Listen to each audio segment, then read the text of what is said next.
સુરત શહેર ઝોન 6 એલસીબીની મોટી કાર્યવાહી 29 વર્ષથી નાસ્તા પડતા આરોપી સુરેશ સાધુ ઉર્ફે સાધવા પરિડાને ઓડિશાથી પકડી પાડવામાં આવ્યો। વર્ષ 1996માં સુરતના સચિન પોલીસ સ્ટેશનમાં નોંધાયેલા પ્રાણઘાતક હથિયાર દેશી તમંચા સાથે લૂંટના ગુનામાં નાસ્તા પડતા આરોપી સુરેશ સાધુ ઉર્ફે સાધવા પરિડાને સુરત શહેર ઝોન 6 એલસીબીની ટીમે ઓડિશાના ખુર્દા જિલ્લામાંથી પકડી પાડ્યો છે। આરોપી છેલ્લા 29 વર્ષથી પોલીસને ચોરી આપતો હતો, જેને શોધવા પોલીસ કમિશનર અને સંયુક્ત પોલીસ કમિશનર દ્વારા ખાસ સૂચના આપવામાં આવી હતી।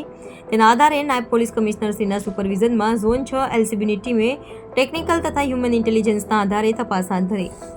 પોલીસને બાતમી મળી હતી કે આરોપી ઓડિશાના ખુર્દા જિલ્લાના દશરથીપુર ગામમાં છુપાયો છે।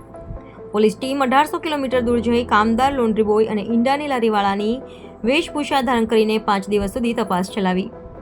ચોક્કસ બાતમી મળ્યા બાદ આરોપીને ઝડપી પાડવામાં આવ્યો। આરોપી સામે સચિન પોલીસ સ્ટેશનમાં આઈપીસી કલમ 395, 397 આર્મ્સ એક્ટ અને બીપી એક્ટ હેઠળ ગુના નોંધાયેલા છે।